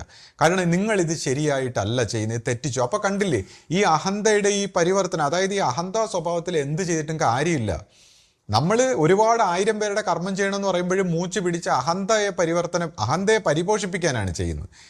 ഈ ഗുരു ഉദ്ദേശിക്കുന്ന ഇത് ആത്മസമർപ്പണം കൊണ്ട് ഇത് മറ്റൊരു രീതിയിൽ ട്രാൻസ്ഫോർമേഷൻ വരാനായിട്ട് ഗുരു ചെയ്യിപ്പിക്കുമ്പോൾ നമ്മൾ മറ്റൊരു രീതി. അപ്പോൾ ഗുരുവിന് എന്ത് ചെയ്താലും തൃപ്തിയില്ല. ഗുരു ഇങ്ങനെ വഴക്ക് പറഞ്ഞുകൊണ്ടേയിരിക്കുന്നു, നിങ്ങൾ എന്തോ തെറ്റിച്ചു എന്നൊക്കെ പറയുന്നു. അപ്പം ഞാനൊക്കെ കൊച്ചു പ്രായത്തിൽ ഇതെന്താണ് തെറ്റിച്ചതെന്ന് എനിക്ക് മനസ്സിലാവുന്നില്ല. അപ്പം ഞാനിങ്ങനെ ആലോചിച്ച് ഓരോ ദിവസവും വീട്ടിലേക്ക് പോകുമ്പോൾ ഒരു ദുഃഖത്തോടെയാണ് പോകുന്നത്. കാരണം ഇനി എന്താണ് എൻ്റെ ജീവിതത്തിൽ പരിവർത്തനം വരുത്തേണ്ടതെന്നൊക്കെയുള്ള ആലോചിച്ചിട്ടാണ് പോകുന്നത്. പക്ഷേ പിന്നീട് നമ്മൾ ഭൗതിക ലോകത്തിലങ്ങ് ആയി പോകുമ്പോൾ നമ്മളിതങ്ങ് മറന്നു പോവുകയാണ്. 2-3 ദിവസമൊക്കെ അത് നിൽക്കും. അപ്പോൾ അന്നത്തെ കാലത്ത് വല്ലപ്പോഴൊക്കെ നമ്മൾ ആശ്രമത്തിൽ വരുന്നുള്ളൂ. അപ്പോൾ ഒരുപക്ഷെ ഞാൻ വിചാരിക്കുന്നു ഇടയ്ക്കിടയ്ക്ക് വന്ന് ഗുരുവിൻ്റെ ഈ സ്പീച്ച് നമ്മൾ കേട്ടിരുന്നെങ്കിൽ ചിലപ്പോൾ നമുക്ക് റിയൽ ആയിട്ടൊരു പരിവർത്തനം അന്ന് വന്നനെ. പക്ഷേ അന്ന് വല്ലപ്പോഴും ഒരിക്കലാണ് വരുന്നത്. അങ്ങനെ ഇരിക്കുമ്പോൾ അപ്പോൾ എനിക്കൊന്ന് ആശ്രമ സ്വഭാവത്തിൽ ഒന്നും മനസ്സിലായിട്ടില്ല. പക്ഷെ പിൽക്കാലത്ത് ഞാനിങ്ങനെ ഒരു ബുക്ക് കുറച്ച് സയൻറ്റിഫിക്കായിട്ട് ഒരു പുസ്തകമൊക്കെ ആത്മീയ സ്വഭാവത്തിലൊക്കെ വായിച്ചതിന് ശേഷം നമ്മുടെ വീടിൻ്റെ അപ്പുറത്തൊരു കുട്ടി എനിക്കൊരു ഭഗവത്ഗീത, ആ പുസ്തകം എഴുതിയ ആളിൻ്റെ പ്രഭുപാദർ എഴുതിയ പുസ്തകം എന്നും പറഞ്ഞ് അദ്ദേഹം കൊണ്ട് തന്നത് ഭഗവത്ഗീതയായിരുന്നു. അപ്പോൾ ഈ ഭഗവത്ഗീത വായിച്ചു കഴിഞ്ഞപ്പോൾ എൻ്റെ മനസ്സിൽ ഒരു കാര്യം ഷോക്കാണ്. കാരണം അദ്ദേഹം പറഞ്ഞിരിക്കുന്നു, സെൽഫ് റിയലൈസേഷൻ ആണ്, ആത്മസാക്ഷാത്കാരമാണ് മനുഷ്യ ജന്മത്തിൻ്റെ ഉദ്ദേശം. അതിനുവേണ്ടി മാത്രമാണ് ഈ മനുഷ്യജന്മം. മറ്റെന്ത് നേടിയിട്ട് ഒരു കാര്യമില്ല, ഇതെല്ലാം വേസ്റ്റാണ്. ഇതാണ് ഇതിൻ്റെ ഉദ്ദേശം. അത് കഴിഞ്ഞില്ലെങ്കിൽ നിങ്ങൾ അനന്തമായിട്ട് ഇങ്ങനെ ജനിച്ചുകൊണ്ടിരിക്കുക. ഒരു മനുഷ്യജന്മം വളരെ പ്രഷ്യസ് ആണ്, അസുലഭ അവസരമാണ് എന്നൊക്കെ പറയുന്നു. അതിനുശേഷം അദ്ദേഹം പറയുന്ന ഒരു ഗുരു വേണം, ഒരു ഗുരു ഇല്ലാതെ ഇത് പറ്റേയില്ല. അപ്പോൾ അങ്ങനെ വന്നപ്പോൾ എനിക്ക്, നമ്മൾ ഈ കോളേജിലൊക്കെ പോകുമ്പോഴും ഒക്കെ ഓരോ സമയത്ത് നമുക്കിതൊരു ഷോക്കായി. കാര്യം നമ്മളിങ്ങനെ ഹോണ്ട് ചെയ്യാൻ തുടങ്ങി. ഈ വാചകം വളരെ എന്തോ നമുക്കിത് വളരെ സീരിയസ് ആയിട്ട് തോന്നി. അങ്ങനെ നമ്മളിങ്ങനെ പൊയ്ക്കൊണ്ടിരിക്കുന്ന സമയത്ത്, ആ സമയത്ത് ഞാൻ, നമ്മുടെ ഒരു സുഹൃത്ത്, അപ്പോൾ ഈ ഗുരു വേണമെന്ന് പറയുമ്പോഴും നമ്മളെ സംബന്ധിച്ച് ഞാൻ ആശ്രമത്തെക്കുറിച്ച് ചിന്തിക്കുന്നില്ല. കാരണം എന്നെ സംബന്ധിച്ച് അമ്മയൊക്കെ പറയുമ്പോൾ, അമ്മയോട് എപ്പോഴും നന്ദി ഉണ്ടായിരിക്കണം. കാരണം അമ്മയാണ് നമ്മളെ ഇങ്ങനെ ഒരു സ്ഥലത്ത്, നമ്മുടെ ജീവൻ്റെ ഒരു സുഹൃതത്തെ തിരിച്ചറിയിക്കുന്ന ഒരു ഏറ്റവും വലിയ ഒരു സ്ഥലത്ത് എത്തിക്കുന്നത്. പക്ഷേ അന്നത്തെ കാലത്ത് അമ്മ പറഞ്ഞു തരുന്നതൊക്കെ കേൾക്കുമ്പോൾ എനിക്ക് തോന്നി ഇതൊക്കെ എന്തോ അന്ധവിശ്വാസം, അല്ലെങ്കിൽ മറ്റെന്തൊക്കെയോ നമുക്ക് വേണ്ടാത്ത എന്തൊക്കെയോ കാര്യമാണെന്നാണ് അമ്മ പറഞ്ഞതിൽ നിന്ന് എനിക്കന്ന് മനസ്സിലായത്. അപ്പോൾ നമ്മളത് സീരിയസ് ആയിട്ട് എടുക്കുന്നില്ല. അപ്പോൾ ഞാൻ ആ സമയത്ത് ഒരു സുഹൃത്തിനോടൊപ്പം ശ്രീ രവിശങ്കറുടെ ദി ആർട്ട് ഓഫ് ലിവിങ് എന്നൊക്കെ പറയുന്ന ക്ലാസ്സിന് പോയിരുന്നു. അപ്പോൾ അതിലൊക്കെ അവർ സംസാരിക്കുന്നതൊക്കെ ഇഷ്ടപ്പെട്ടു എനിക്ക്. അങ്ങനെ ഞാൻ നമ്മുടെ ഈ ആർട്ട് ഓഫ് ലിവിങ്ങിൻ്റെ ആ ശ്രീ രവിശങ്കറെ കണ്ടാലോ എന്നൊക്കെ പറഞ്ഞ് അതിലൊക്കെ ഇൻട്രസ്റ്റഡ് ആയിട്ടൊക്കെ പോകാനൊക്കെ പോയി. അപ്പോൾ അവരുടെ ഒരു മെഡിറ്റേഷൻ പ്രാക്ടീസ് ഇങ്ങനെ ചെയ്യുമ്പോൾ അന്ന് എനിക്കിങ്ങനെ ഒരു അനുഭവം ഉണ്ടായി. അതായത് ഞാൻ അവരുടെ ആ മെഡിറ്റേഷനിൽ ഇങ്ങനെ കിടക്കുമ്പോൾ, അവർ ചെയ്ത അവസാനം ഇങ്ങനെ കിടക്കുമ്പോൾ എനിക്കൊരു ഗുരുവിൻ്റെ ഒരു ദർശനം, ഒരു പ്രകാശവും, അങ്ങനെ ഗുരുവിൻ്റെ ഒരു ദർശന സ്വഭാവത്തിലൊരു അനുഭവമൊക്കെ ഉണ്ടായപ്പോൾ ഞാൻ നമ്മുടെ ഗുരുവിനെ ഒന്ന് ശ്രദ്ധിക്കാൻ തുടങ്ങി. അപ്പോഴാണ് ഞാൻ പെട്ടെന്ന് ചിന്തിക്കുന്നത്, ഞാൻ ഒരു ഗുരുമാർഗത്തിൽപ്പെട്ട ആളാണല്ലോ, നമുക്കൊരു ഗുരു ഉണ്ടല്ലോ എന്നൊക്കെ പറഞ്ഞ് ഞാൻ ചിന്തിക്കാൻ തുടങ്ങുന്ന അപ്പോഴാണ് യാദർച്ഛികമായിട്ട് നമ്മുടെ ഈ ആശ്രമത്തിൻ്റെ ഒരു മാസിക നമ്മുടെ വീട്ടിൽ വരുന്നത്. അപ്പോഴും ഞാൻ പറഞ്ഞു, എനിക്ക് ഈ പലരും ഇങ്ങനെ സംസാരിക്കുന്നതൊന്നും കേൾക്കുമ്പോൾ എനിക്ക് എന്തോ ഇൻട്രസ്റ്റ് ആയിട്ട് തോന്നിയിരുന്നില്ല. പക്ഷേ ഞാൻ അന്ന് ആ മാസിക എടുത്ത് നോക്കിയപ്പോൾ ഗുരുവാണി വായിച്ചപ്പോൾ എനിക്ക് വളരെയധികം ഇഷ്ടപ്പെട്ടു. ആദ്യം തന്നെ ദേവസങ്കല്പവും ഗുരുസങ്കല്പവും തമ്മിലുള്ള വ്യത്യാസം, അതിനുശേഷം ഗുരു സംസാരിച്ചിരിക്കുന്നു, അങ്ങനെ ഗുരുവാണികളൊക്കെ വായിച്ചു കഴിഞ്ഞപ്പോൾ എനിക്ക് വളരെ ഇൻട്രസ്റ്റ് ആയി. അപ്പോൾ ഗുരു ഞാൻ വിചാരിച്ച പോലെ അല്ല, കാരണം നമ്മൾ അത്രത്തോളം കേട്ടിട്ടില്ലല്ലോ. നമ്മളൊന്ന് വിചാരിച്ചതിനേക്കാൾ വളരെ ഒരു സംഭവമാണെന്ന് മനസ്സിലായി. പിന്നെ നമ്മൾ ഗുരുവാണികൾ, നമ്മുടെ അന്ന് ഇറങ്ങിയിട്ടുള്ള എല്ലാ പുസ്തകങ്ങളും വായിക്കാൻ തുടങ്ങി. ഗുരുവാണി മാത്രമേ ഞാൻ വായിക്കുള്ളായിരുന്നു. അപ്പോൾ എനിക്ക് മനസ്സിലായി, അയ്യോ ഗുരു നമുക്കൊന്നും ചിന്തിക്കാൻ പറ്റാത്തൊരു സംഭവമാണ്. പക്ഷേ എൻ്റെ മനസ്സിൽ ചിന്തിക്കുകയാണ്, അയ്യോ ഗുരു പോയല്ലോ, ഇനിയിപ്പോൾ എന്ത് ചെയ്യും? കാരണം ഞാനിത് മനസ്സിലാക്കി വന്നപ്പോഴത്തേക്ക് ഗുരു പോയി. അതിനുശേഷം പിന്നീട് നമ്മളിപ്പോൾ ആശ്രമത്തിലൊക്കെ വന്നും പോയി നിൽക്കുമ്പോൾ ശിഷ്യപൂജിതയെ കാണുമ്പോൾ എന്നെ സംബന്ധിച്ച് അത്രത്തോളം ഒരു അപ്പീലിംഗ് ആയിട്ട് തോന്നിയിട്ടില്ല. കാരണം എന്നെ സംബന്ധിച്ച് ശിഷ്യപൂജിതയൊക്കെ അന്ന് ഇവിടെ കാണുന്ന മറ്റ് സന്യാസിമാരിൽ ഒരാൾ, അങ്ങനെ ഞാൻ ചിന്തിച്ചോളൂ. ഒരിക്കലും ഒരു ഗുരു സ്വഭാവത്തിലൊന്നും ഒരിക്കലും ചിന്തിച്ചിരുന്നില്ല. അപ്പം ഞാൻ വിചാരിച്ചു, ഇനി ആശ്രമത്തിൽ ഗുരു സ്വഭാവം ഇല്ല, നമ്മളിനി മറ്റേ വല്ല ഗുരുക്കന്മാരെയും കണ്ടെത്തണം എന്നൊക്കെ പറഞ്ഞ് അങ്ങനെയൊക്കെ പോകുമ്പോൾ ഞാൻ തന്നെ സ്വയം എൻ്റേതായിട്ടുള്ള രീതിയിൽ കുറച്ച് മെഡിറ്റേഷനൊക്കെ കണ്ടുപിടിച്ച് മന്ത്രജപമൊക്കെ തുടങ്ങി, ഗുരുനാമം കൊണ്ടൊക്കെ മന്ത്രം ജപിക്കാൻ തുടങ്ങുന്നു, അല്ലെങ്കിൽ എൻ്റേതായിട്ടുള്ള ചില പ്രാക്ടീസൊക്കെ ചെയ്തു തുടങ്ങിയപ്പോൾ എനിക്ക് ചില ആത്മീയ അനുഭവങ്ങളൊക്കെ വന്നു തുടങ്ങി. പെട്ടെന്ന് ശിഷ്യപൂജിത അത് ഞാൻ പറയാതെ തന്നെ തിരിച്ചറിഞ്ഞ് എന്നെ വിളിച്ച് സംസാരിക്കുന്നു, എന്നോട് വലിയ കാര്യത്തോടെയൊക്കെ ഓരോ കാര്യങ്ങളൊക്കെ സംസാരിക്കുന്നു. അങ്ങനെ തുടങ്ങിയ ഒരു ബന്ധം, അതിലൂടെ പിന്നെ ശിഷ്യപൂജിതയെക്കുറിച്ച് ചില ദർശന അനുഭവങ്ങൾ ഉണ്ടാകുന്നു, അല്ലെങ്കിൽ ഗുരു ശിഷ്യ ആ ബന്ധത്തിൽ പോകുമ്പോൾ നമുക്ക് ആശ്ചര്യകരമായിട്ടുള്ള ചില അനുഭവങ്ങൾ ഉണ്ടാകുന്നു. പിന്നെ ശിഷ്യപൂജിതയുടെ ഒരു വ്യക്തിത്വം നമ്മൾ നോക്കുമ്പോൾ മറ്റ് സന്യാസിമാരും മറ്റുള്ളവരെ പോലെയൊന്നും അല്ലാത്ത ഒരു പൂർണ്ണമായ ഒരു വ്യക്തിത്വം, അങ്ങനെ ഒരു വ്യക്തിത്വത്തെ നമ്മൾ ജീവിതത്തിൽ കണ്ടിട്ടില്ല എന്നുള്ളതാണ്. കാരണം ഇപ്പോൾ ഒരു ചെറിയ ഉദാഹരണത്തിൽ, ഇപ്പോൾ അന്നത്തെ കാലത്തൊക്കെ ഞാൻ പലരിടത്തും വഴക്ക് കൂടിക്കളയും, ഞാൻ ഒത്തിരി ആർഗ്യുമെൻ്റ് ഒക്കെ ചെയ്യുന്ന ഒരു ടൈപ്പാണ്. അപ്പോൾ പലരിടത്തും ചെന്ന് എന്തെങ്കിലുമൊക്കെ സംസാരിച്ച് കളയും. അപ്പോൾ പല സന്യാസിമാരും ഒക്കെ എന്നെ തെറ്റിദ്ധരിക്കുന്നു, എളുപ്പത്തിൽ തെറ്റിദ്ധരിക്കുന്നു. പക്ഷേ ശിഷ്യപൂജിത ഒരു രീതിയിലും തെറ്റിദ്ധരിക്കുന്നില്ല. അതാണ് എന്നെ അതിശയിപ്പിച്ചത്. കാരണം നമ്മളെ തെറ്റിദ്ധരിക്കുന്നില്ല, നമ്മളെല്ലാം നമ്മുടെ ആ ശരിയായ രീതിയിൽ ധരിക്കുന്നു. ഒരു വ്യക്തി നമ്മളെ ശരിയായി ധരിക്കുന്നു, സ്നേഹിക്കുന്നു, ബഹുമാനിക്കുന്നു. അപ്പോൾ ഇതെല്ലാം മറ്റുള്ളവരിൽ കാണാത്തൊരു സ്വഭാവം. കൂടാതെ ഇപ്പോൾ നമ്മുടെ ഇപ്പോൾ ബ്രദർ ഇൻ ലോ ഒക്കെ ആകുമ്പോൾ അളിയന്മാരൊക്കെ നമ്മളെ അങ്ങോട്ടും ഇങ്ങോട്ടൊക്കെ കുറ്റം പറയാൻ സാധ്യതയുണ്ട്. കാരണം നമ്മുടെ വീട്ടിലെന്ന് പറയുമ്പോൾ എല്ലാവരും കൊച്ചിലേ മുതൽ എനിക്കൊരു മാന്യത ഉള്ള കൂട്ടത്തിലാണ് എൻ്റെ വീട്ടിൽ. അപ്പോൾ അത് പുറത്തുള്ളവരെ സംബന്ധിച്ച് അത്രത്തോളം ഇഷ്ടപ്പെടില്ല. അപ്പോൾ അദ്ദേഹമൊക്കെ പല രീതിയിലൊക്കെ കുറ്റപ്പെടുത്തുമ്പോൾ ആരെന്ത് എന്ന് പറഞ്ഞാലും ഞാൻ നോക്കുമ്പോൾ മറ്റ് സന്യാസിമാരൊക്കെ ഈസി ആയിട്ട് തെറ്റിദ്ധരിക്കപ്പെടുന്നു, മറ്റുള്ളവർ പറയുന്നതൊക്കെ വിശ്വസിക്കുന്നു. പക്ഷെ ഗുരുവിൻ്റെ അടുത്ത് ആരെന്ത് പറഞ്ഞിട്ടും ഒരു കാര്യമില്ല, തെറ്റിദ്ധരിക്കില്ല. അപ്പോൾ അതിൽ നിന്ന് തന്നെ എനിക്ക് മനസ്സിലായി ഈ ഗുരുവിന് നമ്മളെ ഉള്ളു തിരിച്ചറിയാൻ പറ്റും, ഓരോ വ്യക്തികളെയും തിരിച്ചറിയാൻ പറ്റുന്ന ഒരു സ്വഭാവമുണ്ട്. അങ്ങനെ പിന്നെ അനുഭവങ്ങളിലൂടെയൊക്കെ നമ്മൾ ഇത് നമുക്ക് കിട്ടിയ ഗുരുവാണ്. അല്ലെങ്കിൽ നമ്മൾ ഈസി ആയിട്ട് ഒരിക്കലും ശിഷ്യബുദ്ധിയൊന്നും അംഗീകരിക്കാത്ത സ്വഭാവമാണ്. പക്ഷേ ഈ ഒരു അനുഭവത്തിലൂടെ വന്നപ്പോൾ ഗുരുവിനെ മനസ്സിലാക്കി. അപ്പം നമ്മൾ ഈ പൊതുവിൽ ഇങ്ങനെ പറഞ്ഞും കേട്ടതിലൊന്നും ഇൻട്രസ്റ്റഡ് ആകാതെ നമ്മൾ തന്നെ ഇതെന്താണെന്ന് കണ്ടുപിടിക്കാനും നമുക്ക് ഈ ഒരു ശാന്തിയുടെ വശത്തേക്കൊക്കെ വരണമെന്നുള്ളൊരു ആഗ്രഹത്തിൽ നമ്മളിങ്ങനെ ഓരോ കാര്യങ്ങൾ നമ്മളിങ്ങനെ ജീവിതത്തിലൂടെ അനുഭവത്തിലൂടെയൊക്കെ പഠിക്കാൻ ശ്രമിച്ചതിൻ്റെ ഭാഗമായിട്ടാണ് ഞാൻ സംസാരിക്കുമ്പോൾ ഒരുപക്ഷെ വ്യത്യസ്തമായിട്ടുള്ളൊരു ശൈലിയായി പോകുന്നത്. കാരണം നമ്മളിവിടെ കേട്ട് പഴകിയ ഒരു അല്ലെങ്കിൽ പറഞ്ഞും കേട്ടും ഒന്നും വെച്ച ആ ഒരു കാര്യത്തിൽ എനിക്കെന്തുകൊണ്ടോ ഒരു ആകർഷണീയത, അല്ലെങ്കിൽ എനിക്കെന്തോ അത് എന്നെ സ്വാധീനിച്ചില്ല. ഒരു പക്ഷേ മറ്റുള്ളവർക്ക് അത് ഉപകാരപ്രദമായിരിക്കാം, പക്ഷെ എന്തുകൊണ്ടോ എനിക്ക് എൻ്റെ ഒരു ജേർണിയിൽ എനിക്കത് ഉപകരിച്ചില്ല. പക്ഷെ ഞാൻ ഗുരുവാണി, പിന്നെ ഈ ശിഷ്യപൂജിത ഗുരുവുമായിട്ടുള്ള ഒരു ഗുരു സംസർഗം, അങ്ങനെ പിന്നെ സ്വന്തമായിട്ടുള്ളൊരു അന്വേഷണം, ആ ഒരു രീതിയിൽ നമ്മൾ മനസ്സിലാക്കി വന്നപ്പോൾ നമ്മുടേതായിട്ടുള്ളൊരു ട്രാൻസ്ഫോർമേഷനിലൂടെ നമ്മളിത് പടിപടിയായിട്ട് മനസ്സിലാക്കി. അങ്ങനെ വന്നപ്പോൾ ഞാൻ ശ്രദ്ധിച്ചപ്പോഴത്തേക്ക് ഈ മനസ്സിൻ്റെ തലത്തിൽ ഇത് മനസ്സിലാക്കിയവർ ഇത് തെറ്റായിട്ടാണ് എല്ലാവരും ഇൻ്റർപ്രറ്റ് ചെയ്യുന്നത്. നമുക്കിപ്പോൾ ആശ്രമ സ്വഭാവത്തിൽ കുറച്ച് കാലത്തിൽ എങ്ങനെ കർമ്മം ചെയ്യണം, എങ്ങനെ പ്രവർത്തിക്കണം, എങ്ങനെ ശരിയായിട്ട് ചിട്ടയോടെ ജീവിക്കണം, അങ്ങനെ ബേസിക് ആയിട്ടുള്ള കുറച്ച് കാര്യങ്ങൾ വ്യത്യസ്തമായിട്ട് എങ്ങനെ ശുദ്ധി, എങ്ങനെ വൃത്തി, അങ്ങനെയൊക്കെയുള്ള കാര്യങ്ങളൊക്കെ ഗുരു പഠിപ്പിച്ചു. അടുത്ത ലെവലിൽ മാനസികമായിട്ടുള്ള തലത്തിലേക്കുള്ള കാര്യങ്ങൾ പൂർണ്ണമായിട്ട് ഗുരു പഠിപ്പിച്ചിട്ടില്ല, സംസാരിച്ചിട്ടില്ല. അത് പേഴ്സണലായിട്ട് ഒരുപക്ഷെ ശിഷ്യ സ്വഭാവത്തിൽ അഡ്വാൻസ് ആയിട്ടുള്ള ഓരോ വ്യക്തികളെ ആയിരിക്കും പഠിപ്പിച്ചിട്ടുള്ളത്. അപ്പോൾ എന്തു പറ്റി, എല്ലാവരും നമ്മുടെ പരമ്പരയിൽ നമ്മളെ സംബന്ധിച്ച് എല്ലാവരും ഒരു ആശയം, വളരെയധികം ആശയമൊക്കെ സംസാരിക്കുന്നവരാണ്. പക്ഷേ ഈ ആശയങ്ങളെല്ലാം മനസ്സിൻ്റെ തലത്തിൽ മനസ്സിലാക്കിയ ആശയമാണ്.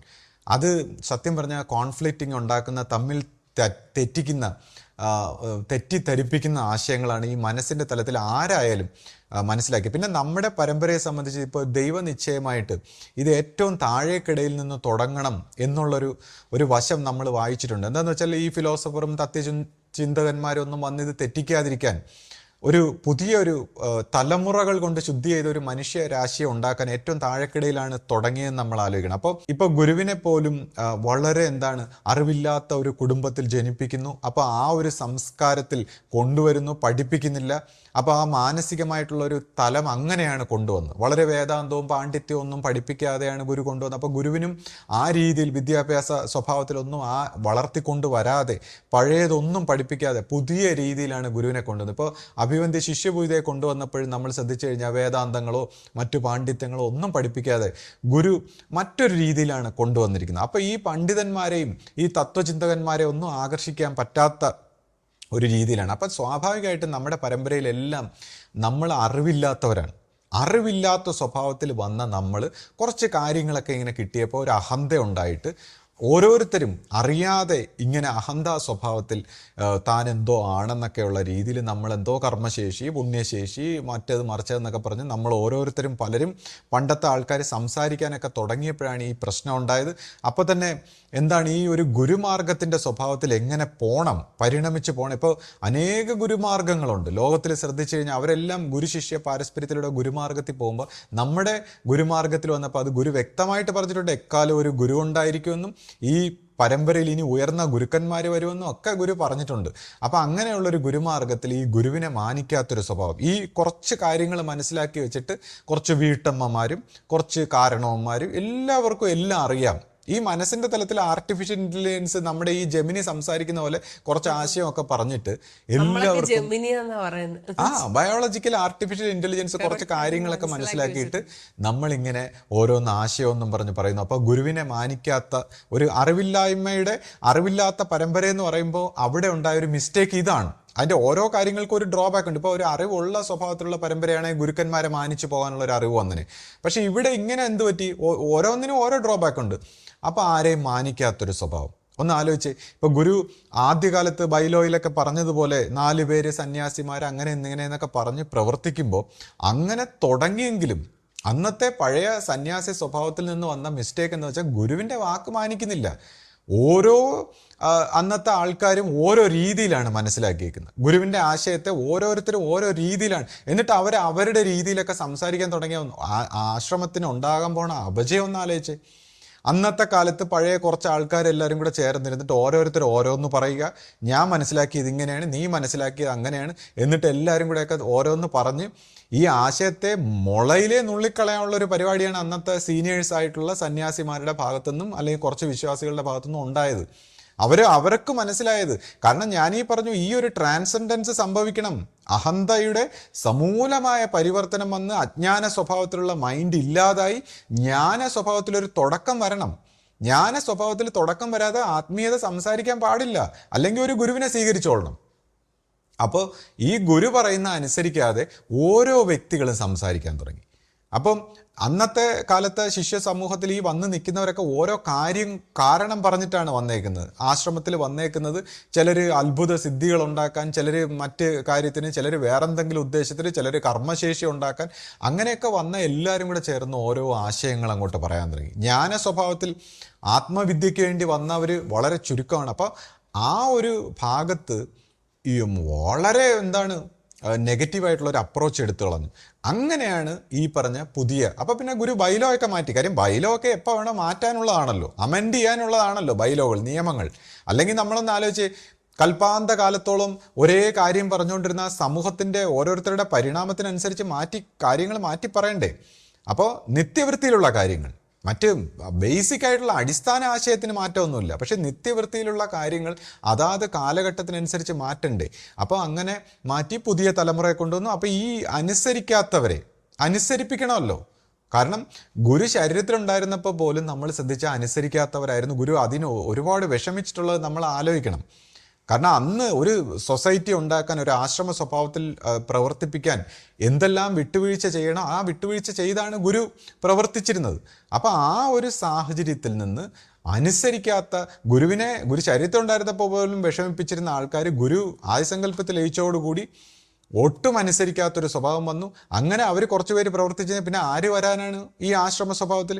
അപ്പോൾ ഇന്നിവിടെ ഒരു ഗുരു ഉള്ളത് കൊണ്ടും ആ ഗുരുവിലൂടെ ആ പരമമായ നമ്മുടെ ഗുരുവിൻ്റെ പ്രവർത്തനം നടക്കുന്നത് കൊണ്ടുമാണ് ഈ പരമ്പര പതുക്കെ വികസിക്കുന്നതും അങ്ങനെ ആ പുതിയ തലമുറയെ കൊണ്ടുവന്നതും. ആ പുതിയ തലമുറയിലുള്ളവരായാലും പ്രവർത്തിച്ചു വരുമ്പോൾ ഈ പണ്ട് ഗുരു ശരീരത്തിലുണ്ടായിരുന്നപ്പോൾ ഗുരുവിനെ അനുസരിക്കുന്നില്ല എന്ന് പറഞ്ഞതുപോലെ തന്നെ മനുഷ്യർ ഈ പ്രവർത്തിച്ച് കുറച്ച് വികസിച്ചൊക്കെ വരുമ്പോൾ എല്ലാ മനുഷ്യരിലും ഈ ഒരു നെഗറ്റീവ് വാസന വരാം. പുതിയ തലമുറയിലും ചിലപ്പോൾ വരാം. അവരുടെ പ്രവർത്തനങ്ങളും ചിലപ്പോൾ അങ്ങോട്ടും ഇങ്ങോട്ടും ഒക്കെ ഗുരുമാർഗത്തിൽ നിന്ന് വ്യതിചലിക്കാൻ സാധ്യതയുണ്ട്. അപ്പോൾ അതിനെ തിരിച്ചു കൊണ്ടുവരാനുള്ള വഴിയും ഗുരുവിനറിയാം. ഒരു പക്ഷേ ഇനി അങ്ങനെ കറക്റ്റായിട്ട് തിരിച്ചു വന്നില്ലെങ്കിൽ ഈ പ്രകൃതി അത് തിരിച്ച് വരുത്തിക്കും. കാരണം പ്രകൃതി പല രീതിയിലുള്ള പ്രതിഭാസങ്ങളിലൂടെ ഇപ്പോൾ ലോകത്തിനെ മൊത്തത്തിൽ പിടിച്ചു കുലുക്കുകയാണ്. ഇങ്ങനെ ഒരു ആപത്തിനെ കുറിച്ച് ഗുരുക്കന്മാരെല്ലാം പ്രവചിച്ചിട്ടുള്ള കാര്യമാണ്. ഇനി വരാൻ പോകുന്ന ആപത്തുകളെക്കുറിച്ച് ഈ മനുഷ്യരാശി തിരുത്തിയില്ലെങ്കിൽ, കറക്റ്റായിട്ടുള്ള ശരിയായ പാതയിൽ വന്നില്ലെങ്കിൽ ഈ ലോകത്തെ തന്നെ പിടിച്ച് കുലുക്കി നശിപ്പിച്ച് ഉപദ്രവിച്ച് എല്ലാവരും ശരിയാകേണ്ടി വരും. അപ്പം അതുകൊണ്ട് ഈ നമ്മുടെ അനുസരിക്കാത്ത സ്വഭാവത്തിലുള്ളവരെ അനുസരിപ്പിക്കാൻ വേണ്ടി ഒരു പുതിയ തലമുറയെ കൊണ്ടുവന്നു. അപ്പോൾ ആ പുതിയ തലമുറ അനുസരിക്കാതെ വന്നാൽ അവരെ അനുസരിപ്പിക്കാനുള്ള വഴിയും ദൈവത്തിനറിയാം. അപ്പോൾ എല്ലാവരും ഈ ഒരു സത്യത്തിൻ്റെ വശത്ത് അനുസരിച്ച് ബഹുമാനിച്ച് ആ സത്യത്തിൻ്റെ വഴിയിലായി വന്ന് ഈ ധർമ്മം നടപ്പാക്കാനായിട്ട് നമ്മൾ എല്ലാവരും ഒത്തൊരുമയോടെ തയ്യാറായി വരേണ്ട ഒരു കാര്യമാണ്. ഇപ്പം തന്നെ നമ്മുടെ പരമ്പരയിൽ എല്ലാ കാലത്തും അനുഭവശാലിയായ ഒരു ഗുരു ഉണ്ടായിരിക്കുമെന്നുള്ള ഗുരുവിൻ്റെ വാക്കിന് ഒരു തെളിവ് ഞാൻ പറയാം. അതായത് നമ്മുടെ പ്രതിഷ്ഠ ഓങ്കാരം, താമരയിൽ ഓങ്കാരം. അപ്പം ആദ്യമായിട്ട് ആ താമര ദർശനത്തിൽ കിട്ടുമ്പോൾ ഓരോ എതളുകളായിട്ട് ഇങ്ങനെ കൊഴിഞ്ഞ് അടർന്ന് വീഴുന്നതായിട്ടാണ് കാണുന്നത്. അപ്പോൾ അത് എത്ര എതളുകൾ നോക്കുമ്പോൾ 2444 എതളുകളുള്ള താമരയെന്ന് കിട്ടി. അപ്പോൾ അതിൻ്റെ അർത്ഥം എന്താണെന്ന് നോക്കുമ്പോൾ ഈ പരമ്പരയിൽ ഇത്രയും ഗുരുക്കന്മാർ ഇവിടെ വന്ന് ജനിക്കുമെന്നാണ് അന്ന് ദർശനത്തിൽ കിട്ടിയത്. അപ്പോൾ അതിൽ നിന്ന് തന്നെ നമുക്കറിഞ്ഞൂടെ ഇത്രയും ഗുരുക്കന്മാർ ഇനി പരമ്പരയിൽ വരാൻ പോകുന്നു എന്ന് എത്രയോ മുൻപ് തന്നെ സിംബോളിക്കായിട്ട് അത് കാണിച്ചു തന്നു. അപ്പോൾ പിന്നെ എന്താ സംശയിക്കേണ്ട ആവശ്യം? ഇവിടെ നമ്മുടെ ഗുരു ഇതിൻ്റെ ഏറ്റവും ആദ്യ ഗുരുവായിട്ട് നമ്മുടെ ഗുരു തന്നെയാണ്. പക്ഷെ പരമ്പര നയിക്കാൻ എല്ലാ കാലത്തും ഗുരുക്കന്മാരുണ്ടായിരിക്കും. അവരെയാണ് നമ്മൾ സദ്ഗുരു എന്ന് പറയുന്നത്. അതെന്താണെന്ന് വെച്ചാൽ ആശ, ഇപ്പോൾ ഈ ഗുരുക്കന്മാർ എപ്പോഴും വേണമെന്ന് പറയാനുള്ള കാരണം എന്താണെന്ന് വെച്ചാൽ, ഈ മൈൻഡ്, ഞാൻ പറഞ്ഞില്ലേ മൈൻഡ് ബിഗിനിങ് ലെസ് ആണ്, പക്ഷേ മൈൻഡിനൊരു എൻഡ് ഉണ്ട്. എന്നിട്ട് ജ്ഞാന സ്വഭാവത്തിൽ പരിണമിക്കണമെന്ന് പറയുമ്പോൾ മൈൻഡ് എന്ന് പറയുന്ന തലത്തിലേക്ക് വരുമ്പോൾ ടൈം ഉണ്ടാവുകയാണ്, പാസ്റ്റും ഫ്യൂച്ചറുമായിട്ടുള്ള ടൈം ഉണ്ടാവുകയാണ്. പക്ഷേ യഥാർത്ഥ സത്യമായിട്ടുള്ളൊരവസ്ഥ ടൈം ലെസ് ആണ്. അതാണ് കാലാന്തര ഗുരു അല്ലെങ്കിൽ കാലാതീതൻ എന്നൊക്കെ പറയുന്നത്. ആക്ച്വലി നമ്മൾ വിചാരിക്കുന്നതൊക്കെ മൈൻഡിൻ്റെ തലത്തിൽ കാലാതീതൻ എന്നല്ല, കാലത്തിനെ അതിവർത്തിച്ച, കാലമില്ലാത്ത, ടൈം ഇല്ലാത്തൊരു സ്റ്റേറ്റ് ഉണ്ട്. അതായത് അചിന്ത്യമായൊരു സ്റ്റേറ്റ് ഉണ്ട്. അപ്പോൾ അചിന്ത്യവും അവ്യക്തവും നമുക്ക് എന്താണ്, ഒരിക്കലും ബുദ്ധി കൊണ്ട് കോംപ്രഹെൻഡ് ചെയ്യാൻ പറ്റാത്ത ടൈംലെസ് ആയിട്ടുള്ള ഒരു സ്റ്റേറ്റിലാണ് ഈ ദൈവികമായിട്ടുള്ള സത്യം. അത് എപ്പോഴും ഹിയർ നൗ ആണ്. അപ്പോൾ ഹിയർ നൗ ആയിട്ട് ഇപ്പോൾ മാത്രം എപ്പോഴും ഇപ്പോഴായിട്ട് ഇരിക്കുന്ന നിത്യം, എപ്പോഴും സത്യമായിട്ടിരിക്കുന്ന ആ നിത്യസത്യമായിട്ടിരിക്കുന്ന ആ ദൈവികമായിട്ടുള്ള വർക്ക് ആ പൂർണ്ണതയിൽ ഉണർന്നിരിക്കുന്ന ഒരു ഗുരുവിലൂടെ മാത്രമേ സംഭവിക്കൂ. തീർച്ചയായിട്ടും പൂർണ്ണമായ ഒരു ആരാധന എന്ന രീതിയിൽ നമുക്ക് ഗുരുവിനെ ആരാധിക്കാം, അതിനകത്ത് ഒരു കുഴപ്പമില്ല. പക്ഷെ ഗുരുവിനെ അംഗീകരിക്കാതെ ആരാധന മാത്രമാകുമ്പോൾ എന്ത് പറ്റുമെന്ന് വെച്ചാൽ ഗുരുവിന്റെ രൂപത്തിൽ പോലും ഈ പൈശാചിക നെറ്റ്വർക്കിന് പ്രവർത്തിക്കാം. അല്ല, ഗുരു അന്ന് പറയുമായിരുന്നു, ഇപ്പോൾ ഗുരുവിന്റെ രൂപത്തിൽ വന്ന് നിന്ന് പൈശാചിക നമ്മളോട് സംസാരിക്കുമെന്ന്.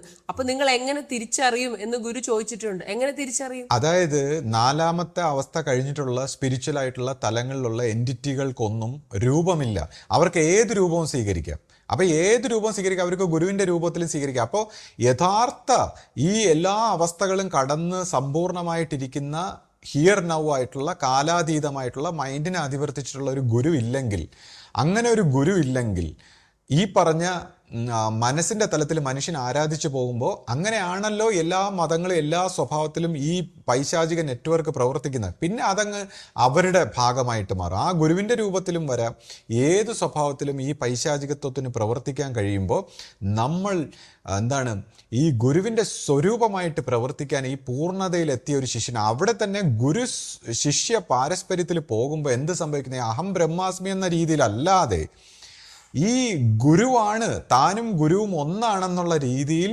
ആത്മസമർപ്പണം കൊണ്ട് ലഘുത്വത്തിലൂടെ ശിഷ്യൻ സാക്ഷാത്കരിച്ച് തൻ്റെ ഉള്ളിൽ അകത്തും പുറത്തും എല്ലാം ആ ഗുരുവാണ് ഇതിൻ്റെ എല്ലാം കാരണമെന്ന് സാക്ഷാത്കരിക്കുന്ന ശിഷ്യനിലൂടെ അവൻ്റെ താനെന്ന ഭാവം ഇല്ലാതാവുകയാണ്.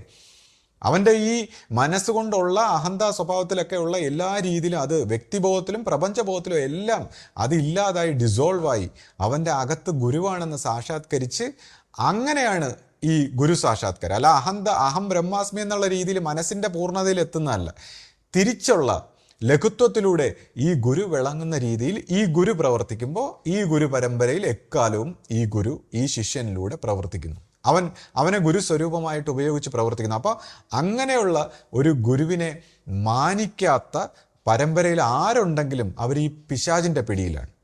അങ്ങനെ ഈ ഒരു ഗുരുസ്വരൂപത്തെ വണങ്ങുന്നില്ലെങ്കിൽ ഹിയർ നൗ ആയിട്ടുള്ള സത്യം എപ്പോഴും ഇപ്പോഴാണ്. ഇന്നലെയും സത്യമില്ല, നാളെയും സത്യമില്ല. എപ്പോഴും ഇപ്പോഴായിട്ടുള്ള നിത്യസത്യമായിട്ടുള്ള ഈ ഗുരുവിനെ വണങ്ങാത്തവർ മാനസിക തലത്തിലാണ്. മാനസിക തലത്തിലാകുമ്പോൾ അത് പൈശാചികമായിട്ടുള്ള ഈ നെറ്റ്വർക്കിൻ്റെ പിടിയിലാണ്. അപ്പോൾ അവരിങ്ങനെ വിഭാഗീയ സ്വഭാവത്തിലുള്ള പല സിദ്ധാന്തങ്ങളും പറയും. അപ്പം നമ്മുടെ ആശ്രമ സ്വഭാവത്തിലായാലും ഇന്നും ഈ ഗുരു സ്വഭാവത്തെ അല്ലെങ്കിൽ ഗുരു പരമ്പരയിലെ ഗുരുവിനെ, അതാത് കാലത്തുള്ള ഗുരുവിനെ മാനിക്കാത്തവർ പൈശാചികത്തിൻ്റെ പിടിയിലാണ്. കാരണം ഗുരുവിനെ മാനിക്കുക, ഇപ്പോൾ നമുക്ക് ചെന്ന് ഇപ്പോൾ ഗുരുവിനെ പ്രാർത്ഥിക്കുമ്പോൾ അവിടെ അഹന്തയുടെ നാശമില്ല. പക്ഷേ മനുഷ്യരൂപത്തിലൊരു ഗുരുവിനെ നമസ്കരിക്കുമ്പോൾ അല്ലെങ്കിൽ ഗുരുവിൻ്റെ മുമ്പിൽ ചെല്ലുമ്പോൾ അഹന്തയുടെ നാശമാണ്, പക്ഷേ ജീവബോധത്തിലെ ഉണർച്ചയാണ്. അഹന്തയുടെ നാശവും ജീവബോധത്തിൻ്റെ ഉണർച്ചയും മനുഷ്യൻ്റെ എല്ലാ വികാസത്തിനുള്ള വഴിയാണ് ഒരു ഗുരു എന്ന് പറയുന്നത്. അപ്പോൾ അതിന് സമ്മതിക്കാത്തവർ, ആ നമസ്കാരത്തിന് വരാത്തവർ അഹന്തയുടെ പിടിയിലാണ്, അവർ പൈശാചികത്വത്തിൻ്റെ പിടിയിലാണ്. അവർക്ക് നമസ്കരിക്കുക, ആ തോൽവി ജയമാണ്.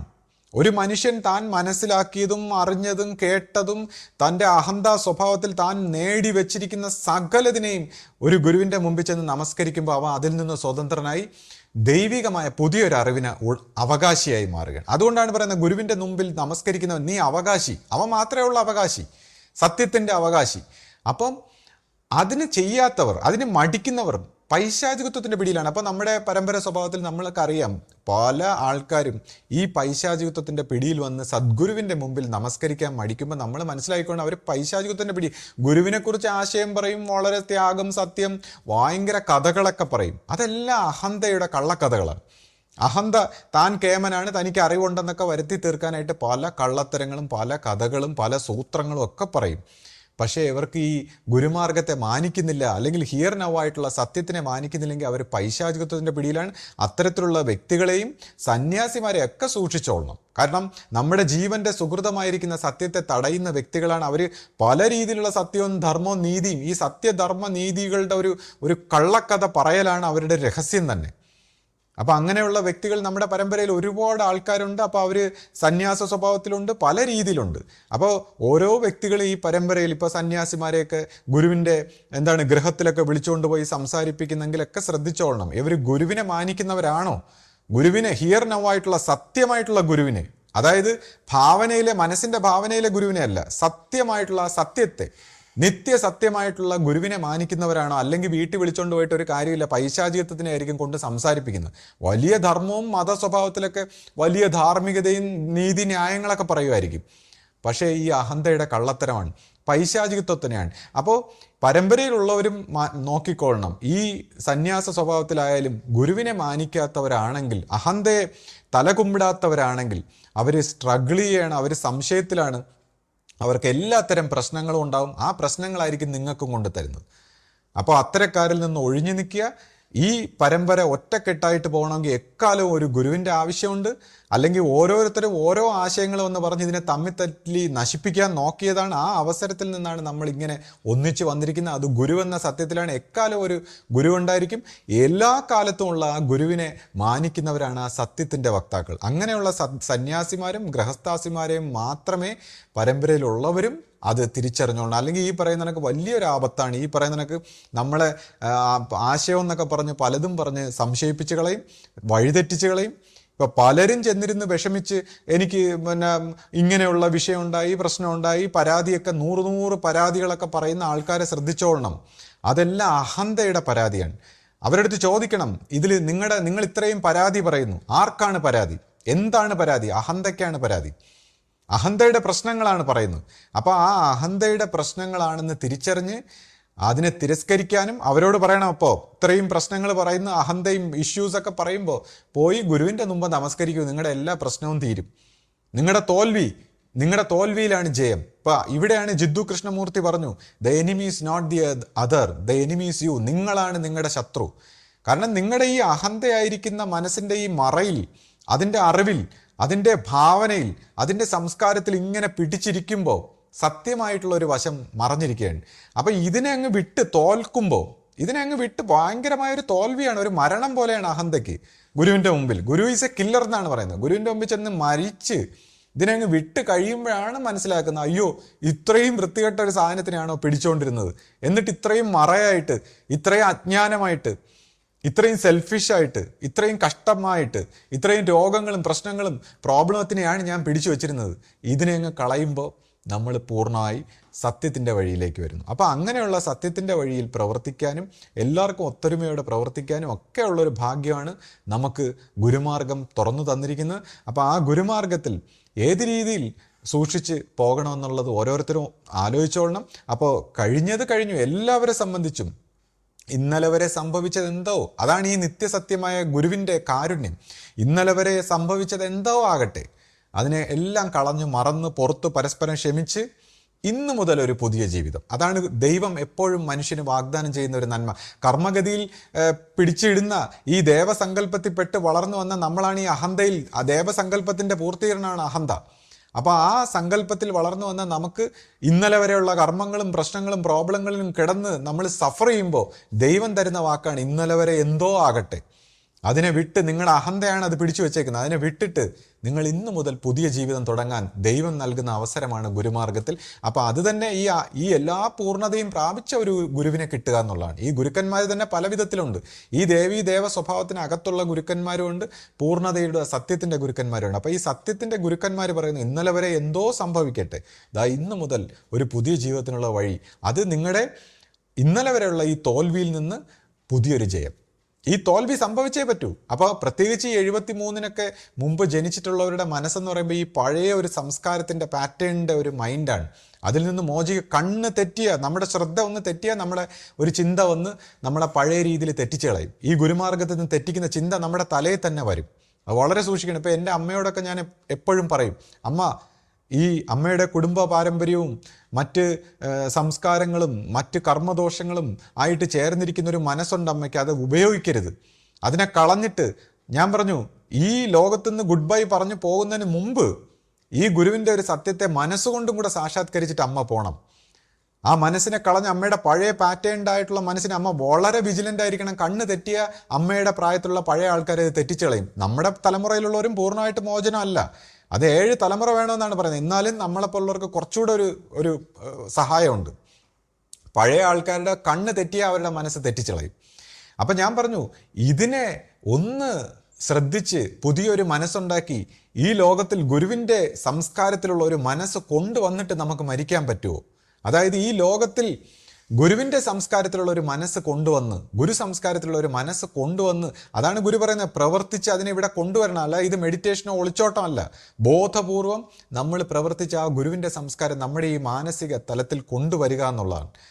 അപ്പോൾ അതിനെ കൊണ്ടുവന്നിട്ട് നമ്മൾ മരിക്കുക. അപ്പോൾ ഇപ്പോൾ പലരും പറയും ഈ ജീവബോധത്തിൻ്റെ രഹസ്യം, ജീവൻ്റെ ആ തലത്തിൽ എന്താണ്, ഒരു ജന്മവും ജനിക്കുന്നതിന് മുമ്പും മരണത്തിന് ശേഷവും എക്സിസ്റ്റ് ചെയ്യുന്ന, അതിനെ സംബന്ധിച്ച് ഈ ജാഗ്രത സ്വപ്ന സുഷുപ്തിയായ മനസ്സിൻ്റെത് ഇല്ല സ്വപ്നം പോലെയാണ് ആ ജീവബോധത്തിൻ്റെ തലത്തിൽ. അപ്പോൾ ഇങ്ങനെ മാറി ജീവബോധത്തിന് ഇത്രയും വലിയ ഒരു തലത്തിൽ നിൽക്കുന്ന ആ ബോധത്തിലേക്ക് പരിണമിക്കണമെങ്കിൽ ഈ ജാഗ്രത സ്വപ്ന സുഷുപ്തിയായിട്ടുള്ള ഈ മനസ്സിൻ്റെ കള്ളത്തരത്തിൽ നിന്നൊക്കെ മോചിതനായി ആ ഉണർച്ചയിലേക്ക് വന്ന് ആ ഉണർച്ചയിലിരിക്കുന്ന സത്യത്തിനെ നമ്മുടെ ഈ ജാഗ്രത സ്വപ്ന സുഷുപ്തിയായിരിക്കുന്ന ഈ മനസ്സിൻ്റെ തലത്തിലേക്ക് ഗുരുമാർഗമായി നമുക്ക് കൊണ്ടുവന്ന് ആ ആശയം, ആ സത്യത്തിൻ്റെ വഴി പ്രചരിപ്പിക്കാൻ പറ്റുമോ എന്നുള്ളതാണ് നമ്മൾ ഓരോരുത്തരും നമ്മുടെ ജീവിതം കൊണ്ട് ചെയ്തെടുക്കേണ്ടത്.